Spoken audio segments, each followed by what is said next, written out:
प्यारे बच्चों, विज्ञान की कक्षा में आपका स्वागत है। मैं अंशु सिंह एडी राजकीय कन्या इंटर कॉलेज में सहायक अध्यापिका हूं। बच्चों, आज हम कक्षा 9 के विज्ञान विषय का पाठ 14 प्राकृतिक संपदा का भाग 2 का अध्ययन करेंगे। बच्चों, इसके पूर्व भाग 1 में हमने प्राकृतिक संपदा, जीवन की श्वास वायु, जलवायु के नियंत्रण में वायुमंडल की भूमिका, वायु की गति पवने और वर्षा के बारे में अध्ययन किया था।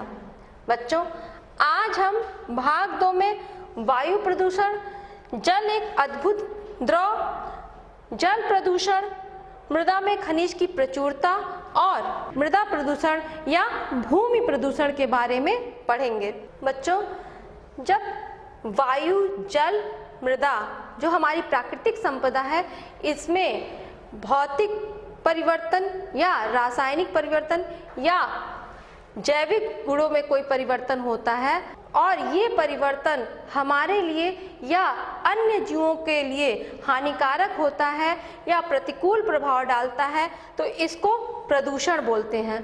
और जिन घटकों के कारण प्रदूषण होता है उसको प्रदूषक कहा जाता है।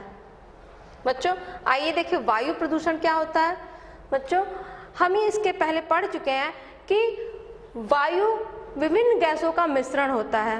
वायु में जो ये गैसें होती हैं, इन गैसों में अगर किसी प्रकार का अंतर आता है, इन गैसों की मात्रा एवं अनुपात में अगर कोई परिवर्तन होता है और ये परिवर्तन जीवों के लिए हानिकारक होता है, जीवों पे प्रतिकूल प्रभाव डालता है, तो इसको वायु प्रदूषण बोलते हैं। तो आइए बच्चों देखें वायु प्रदूषण से क्या प्रतिकूल प्रभाव पड़ता है। बच्चों, आपने सुना होगा, आपके घर में आपके दादा दादा कहते होंगे कि अब वायु में की गुणवत्ता में कमी आई है। उनके ज़माने से इस समय वायु की गुणवत्ता में कमी आई है। ये कमी क्यों आई है? बच्चों, इस समय लगातार जीवाश्म ईंधन का प्रयोग बहुत ज़्यादा बढ़ गया है। जीवाश्म ईंधन यानी पेट्रोलियम पदार्थ और कोयले का प्रयोग बहुत ज़्यादा बढ़ गया है और इस जीवाश्म ईंधन में कुछ मात्रा में नाइट्रोजन और सल्फर पाया जाता है। बहुत कम मात्रा में नाइट्रोजन और सल्फर पाया जाता है, लेकिन ये हमारे लिए हानिकारक होता है, क्योंकि जब जीवाश्म ईंधन का दहन होता है तो उसी दहन में नाइट्रोजन और सल्फर का भी दहन होता है। नाइट्रोजन के ऑक्साइड और सल्फर के ऑक्साइड का निर्माण होता है और ये नाइट्रोजन का ऑक्साइड और सल्फर का ऑक्साइड वर्षा के जल के संग मिलकर नाइट्रिक एसिड और सल्फ्यूरिक एसिड बनता है और वर्षा के जल के संग ये मृदा में आकर मिल जाता है। क्योंकि वर्षा के जल में नाइट्रिक एसिड और सल्फ्यूरिक एसिड मिलने की वजह से वर्षा का जल अम्लीय हो जाता है, इसीलिए इसको अम्लीय वर्षा कहते हैं। बच्चों, ये नाइट्रोजन का ऑक्साइड और सल्फर का ऑक्साइड सांस के संग लेना भी हमारे लिए हानिकारक होता है, क्योंकि इससे फेफड़ों आदि से सांस से संबंधित रोग होने की संभावना होती है। बच्चों, ये अम्लीय वर्षा हमें तथा मृदा में उपलब्ध अन्य जीवों को प्रभावित करती हैं। इसी तरह बच्चों, जीवाश्म ईंधन का अगर पूर्ण दहन नहीं होता है, पूरी तरह वो नहीं जलता है, तो वायुमंडल में निलंबित कणों की मात्रा बढ़ जाती है, क्योंकि जीवाश्म ईंधन का पूर्ण दहन न होने से कार्बन और हाइड्रोकार्बन के कणों की मात्रा वायुमंडल में बढ़ जाती है, जो हानिकारक होते हैं। इन कणों की वायुमंडल में मात्रा अधिक होने से वायु की दृश्यता कम हो जाती है। क्यों? क्योंकि इस वायुमंडल में निलंबित कणों की मात्रा अधिक हो जाती है, जिससे वायु की दृश्यता कम हो जाती है। साथ ही साथ बच्चों, ठंड के समय क्या होता है, जब वाष्पोत्सर्जन की क्रिया होती है तो वाष्प वायुमंडल में ऊपर की तरफ नहीं जा पाता है। ये इन निलंबित कणों की वजह से ये वाष्प यहीं पर संघनित हो जाता है और धूम कोहरा का निर्माण करता है। आप देखिए, दिल्ली आदि शहरों में ठंड के समय में इतना ज़्यादा धूम कोहरा का निर्माण हुआ रहता है कि पास ही की चीज़ें दिखाई नहीं देती हैं, दृश्यता लगभग नगण्य हो जाती है। बच्चों, वायु में निलंबित ये कण विभिन्न प्रकार के रोगों का भी कारण होते हैं, जैसे हृदय संबंधित रोग, कैंसर, फेफड़े संबंधित रोग और एलर्जी आदि। बच्चों ये देखिए, ये लाइकेन है। लाइकेन प्रदूषण का सूचक होता है क्योंकि लाइकेन सल्फर के ऑक्साइड के प्रति संवेदनशील होता है।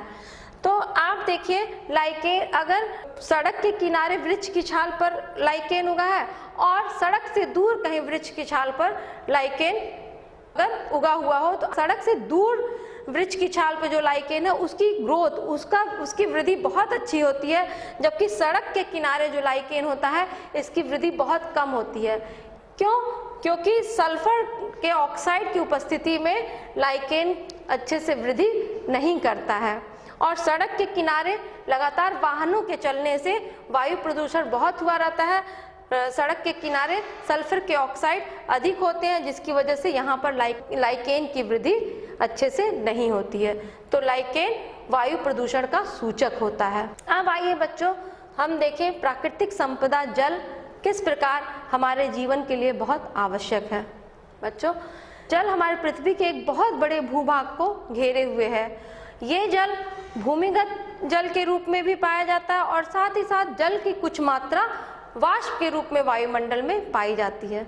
बच्चों, जल की बहुत अधिक मात्रा समुद्रों और महासागरों में होती है, परंतु समुद्रों और महासागरों का जल खारा होता है, जबकि आप देखिए हमें शुद्ध जल दोनों ध्रुवों पर और बर्फ से ढकी चादरों में मिलते हैं, परंतु ये बर्फीली जल भी हम अपने प्रयोग में नहीं ला पाते हैं। इसके अलावा भूमिगत जल, नदियों के जल, झील और तालाबों के जल भी शुद्ध जल होता है, जिसका हम उपयोग कर सकते हैं।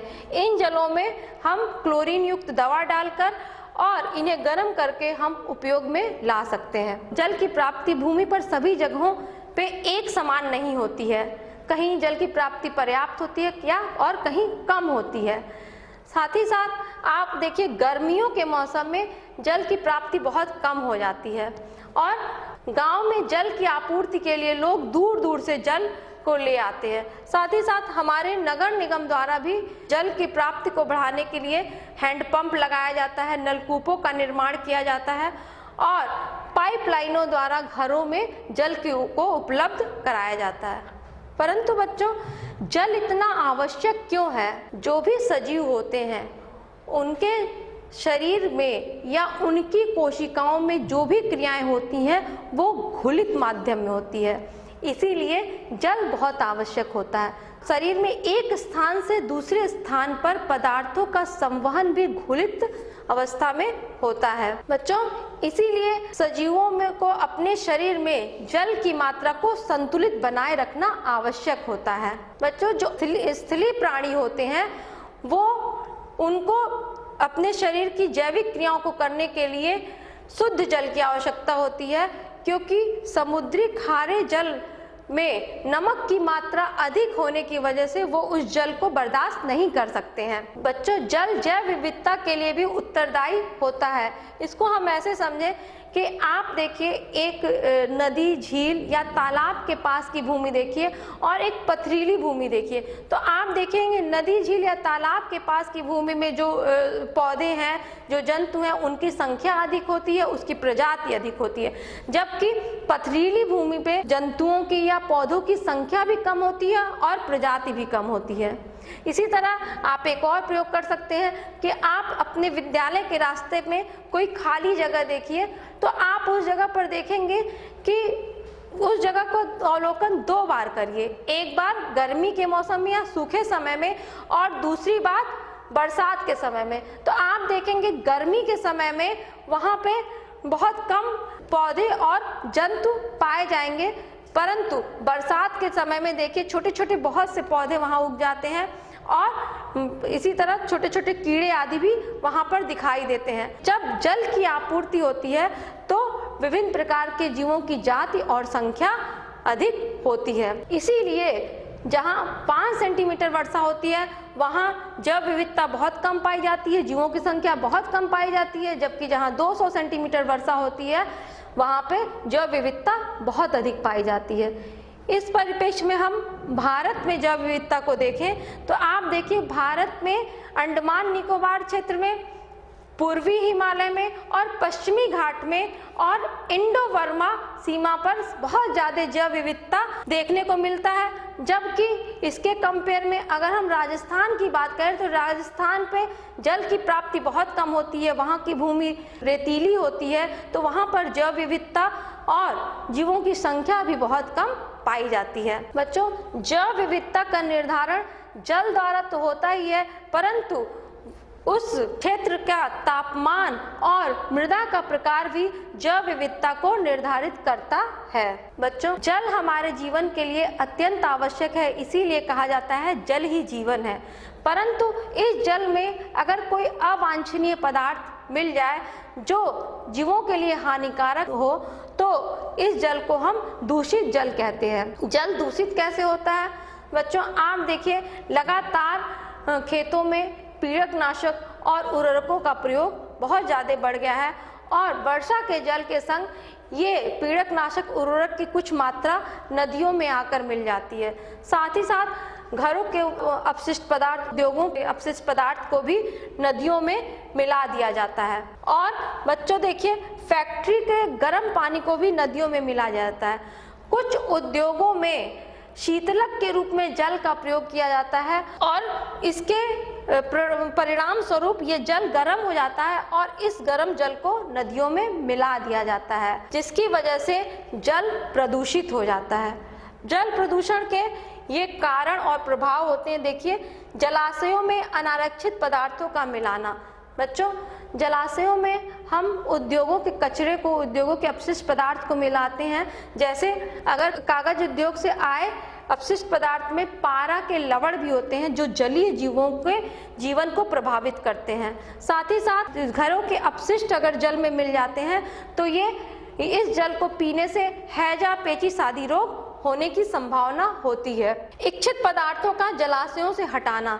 बच्चों, अब ये अपशिष्ट पदार्थ, घरों के अपशिष्ट पदार्थ, मृत जीव जंतु आदि जब नदियों में या जलाशयों में मिला दिया जाता है तो इनका अपघटन करने के लिए बैक्टीरिया को बहुत अधिक ऑक्सीजन की आवश्यकता होती है, तो जल में ऑक्सीजन की मांग बढ़ जाती है, जिसकी वजह से जलीय जीव की मृत्यु होने लगती है। विभिन्न अपमार्जकों का जल में मिल जाने की वजह से बहुत से ऐसे शैवाल होते हैं जिनकी वृद्धि बहुत ज़्यादा बढ़ जाती है, जिसकी वजह से भी जल में अंदर जो जीव होते हैं उनके ऑक्सीजन की मांग बढ़ जाती है और ये मांग की आपूर्ति न होने से जलीय जीवों की मृत्यु होने लगती है। तापमान में परिवर्तन।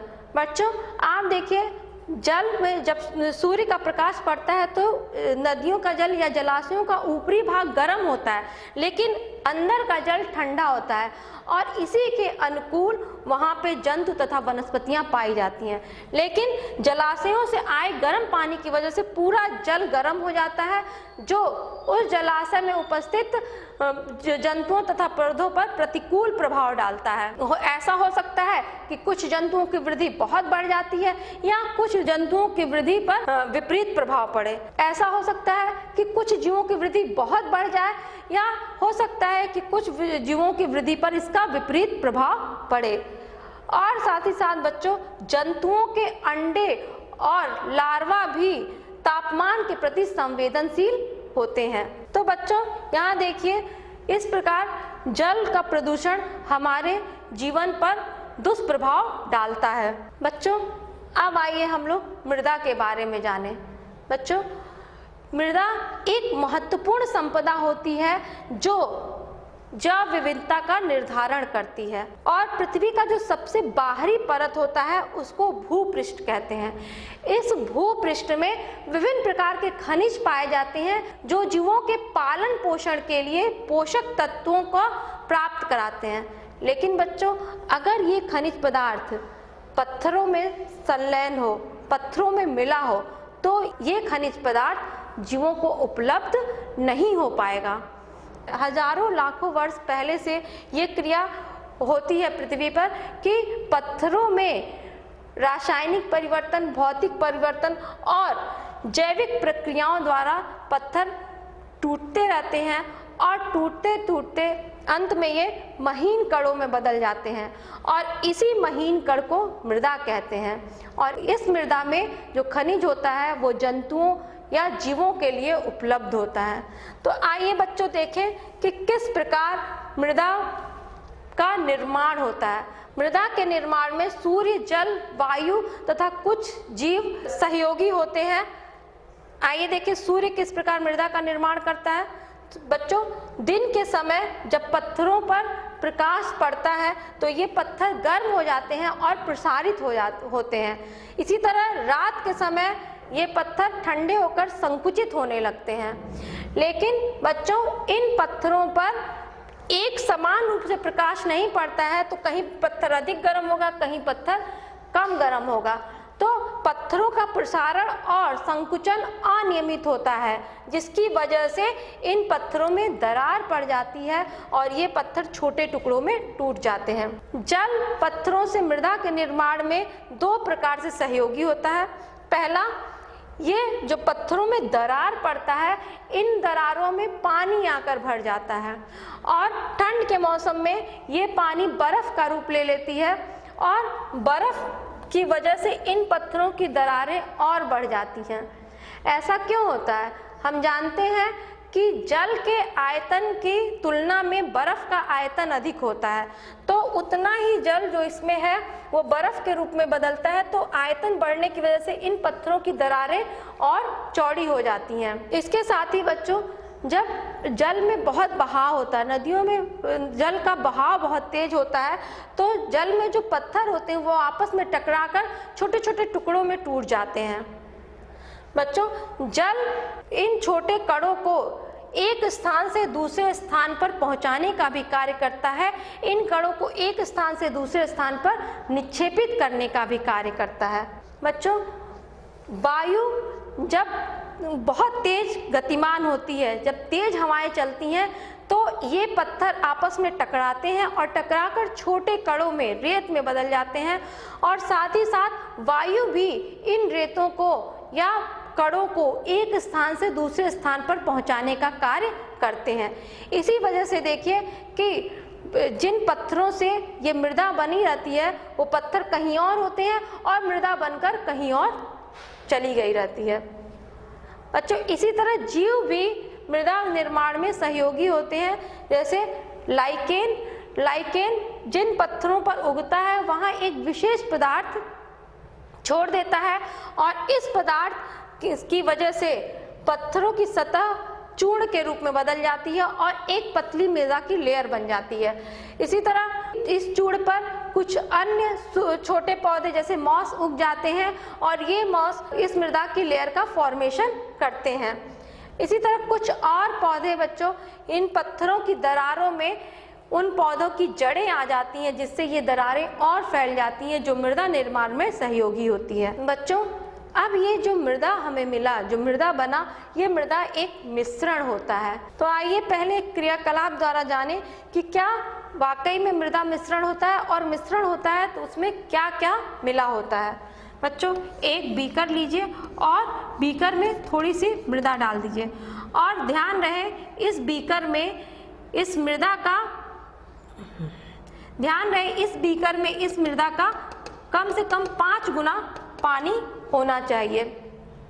अब इसको खूब मिला दीजिए और मिला के थोड़ी देर छोड़ दीजिए। छोड़ने के बाद थोड़ी देर बाद आप देखेंगे तो मृदा में परतों का निर्माण हो जाता है। सबसे नीचे बड़े और भारी कण होते हैं, उसके ऊपर मध्यम आकार के कण होते हैं और सबसे ऊपर सबसे छोटे कण होते हैं। साथ ही साथ ये जो पानी होता है ये मटमैला होता है, क्योंकि इसमें मृदा में जो खनिज होता है उसमें घुलने योग्य खनिज घुला होता है और इसमें कुछ छोटे सड़े गले पौधों और जंतुओं के टुकड़े भी दिखाई देते हैं। तो हम ये कहते हैं कि मृदा के पौधों और जंतुओं के सड़े गले टुकड़ों का, विभिन्न कणों का और सूक्ष्म जीवों का मिश्रण होता है। बच्चों, जो मृदा में ये सड़े गले पौधे और जंतुओं के टुकड़े होते हैं, यही ह्यूमस का निर्माण करते हैं और ये ह्यूमस मृदा को पोरस बनाती है, छिद्र युक्त बनाती है, मृदा को सरंध्र बनाती है और जिसकी वजह से जल तथा वायु मृदा द्वारा भूमि में अंदर पहुंच सकते हैं। बच्चों, मृदा के जो कण होते हैं वो मृदा के प्रकार को निर्धारित करते हैं।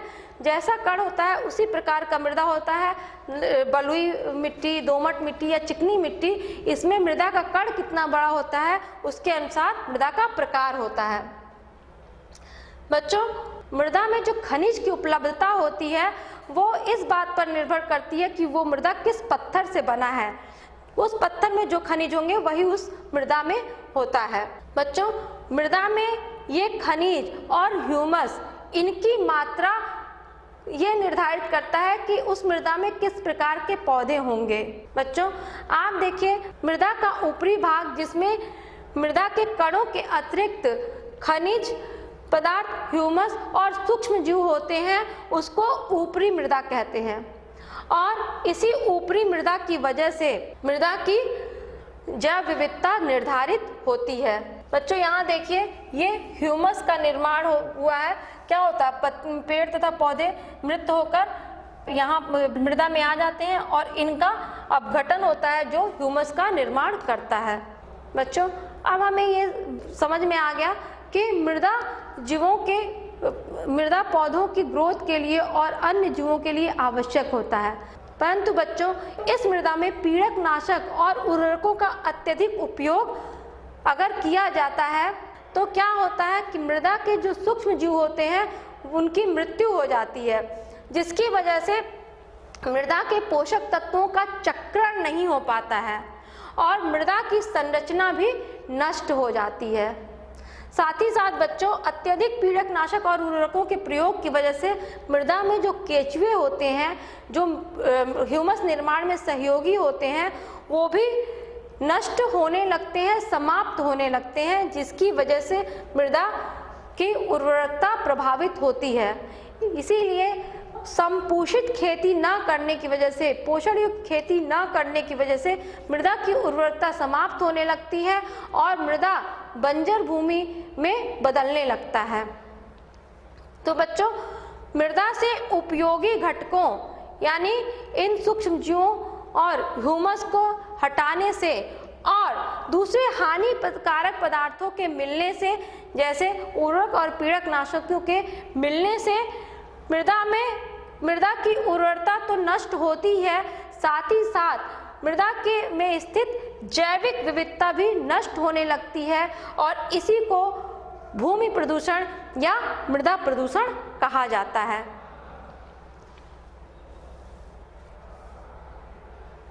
बच्चों, मृदा के एक जगह से समाप्त होने का एक कारण मृदा अपरदन भी है। बच्चों, आप देखिए कि मृदा के फॉर्मेशन में हवा और जल जिम्मेदार होता है, लेकिन यही वायु और जल मृदा को एक स्थान से दूसरे स्थान में पहुंचाने के लिए भी जिम्मेदार होता है। तो बच्चों, अगर आप देखिए, यहाँ पे इस स्थान पर मृदा है और वायु तथा जल की वजह से इस स्थान से ये मृदा उड़ के दूसरी जगह पर चला जाता है, जिसकी वजह से लगातार यहाँ से मृदा के कण समाप्त होते रहते हैं और एक समय ऐसा आएगा कि यहाँ पर केवल पत्थर रह जाएगा। इसके अंदर जो कठोर पत्थर रहता है वही रह जाता है, जिसकी वजह से यहाँ की संपदा नष्ट हो जाती है। एक महत्वपूर्ण संपदा नष्ट हो जाती है क्योंकि पत्थर की उर्वरकता लगभग नगण्य होती है या पत्थर की उर्वरकता नहीं के बराबर होती है। बच्चों, मृदा का किसी स्थान से किसी और जगह प्रवाहित हो जाना, किसी और जगह चले जाना मृदा अपरदन कहलाता है। मृदा अपरदन को रोकने के लिए हम वृक्षारोपण करते हैं, क्योंकि जो पौधे होती हैं, वृक्ष होती हैं, इनकी जड़ें मृदा को बांधे रहते हैं। इसको समझने के लिए एक हम क्रियाकलाप करें कि 2 ट्रे लें और दोनों ट्रे में से बच्चों एक ट्रे में सरसों, गेहूं आदि कोई बीज रोप देते हैं और दूसरे ट्रे में मृदा ऐसे ही छोड़ देते हैं। दोनों ट्रे में ध्यान रहे कि मृदा की मात्रा बराबर होनी चाहिए। अब इन दोनों ट्रे में हम जल देते हैं और कुछ समय बाद देखते हैं कि जिस ट्रे में हमने बीज रोपित किया था उसमें पौधे आ गए हैं, पौधे उग आए हैं। अब इस चीज को सुनिश्चित कर लीजिए कि दोनों ट्रे एक निश्चित कोण पर हो। अब दोनों ट्रे एक निश्चित कोण पर तिरछे रख दिए गए हैं। उसके बाद हम इस पे जल डालेंगे, दोनों में बराबर मात्रा में जल डालेंगे। और आप देखिए कि जल डालने से जो मृदा होती है वो बहकर बाहर आने लगती है, लेकिन जिस ट्रे में कोई पौधे नहीं है उसमें से मृदा ज़्यादा बाहर आती है, जबकि जिसमें पौधे उसमें से मृदा बहुत कम मात्रा में बाहर आती है। हम ये क्रिया जल देने की दोनों में बराबर जल देंगे और इस क्रिया को 3-4 बार करते हैं और हर बार ऊंचाई बढ़ाते जाते हैं। तो हम देखते हैं कि जितनी ऊंचाई से पानी डालते हैं उतना ही तेजी से यहाँ जिसमें कोई पौधे नहीं है उसमें से मृदा बाहर निकलने लगती है, जबकि जिसमें पौधे लगे हैं इसमें से मृदा कम ही मात्रा में बाहर निकलती है। तो इस तरह जो पौधे होते हैं ये मृदा अपरदन को रोकते हैं, क्योंकि इनकी जड़ें मृदा को बांधे रहती हैं और इनके ऊपर जो पत्तियां होती हैं ये जल की गतिज ऊर्जा को भी मृदा में आने तक कम कर देती हैं, जिसकी वजह से मृदा अपरदन कम होता है। इसीलिए मृदा अपरदन को रोकने के लिए हमें वृक्षारोपण करना चाहिए तथा वनों की कटाई को रोकना चाहिए। तथा साथ ही साथ बच्चों, मृदा अपरदन रोकने के लिए पहाड़ों पर, चूंकि पहाड़ तिरछे होते हैं तो वहाँ से मृदा अपरदन की संभावना अधिक होती है, इसीलिए पहाड़ों पर सोपानी खेती की जाती है जो मृदा अपरदन को कम करता है। और मैदानी जगहों पर सघन खेती किया जाता है। सघन खेती का मतलब कि पौधों को पास पास लगाया जाता है जो मृदा अपरदन को कम करता है। इस प्रकार हम किसी भूभाग में मृदा को संरक्षित कर सकते हैं, मृदा अपरदन को रोक सकते हैं। बच्चों, इस प्रकार इस पाठ का ये भाग यहाँ पूर्ण हुआ। इससे संबंधित ये प्रश्न है, इसको आप कर लीजिएगा। बच्चों, आशा करती हूँ कि आपको प्राकृतिक संपदा का ये भाग समझ में आया होगा। बच्चों, मिलते हैं अंतिम भाग 3 के संग। धन्यवाद।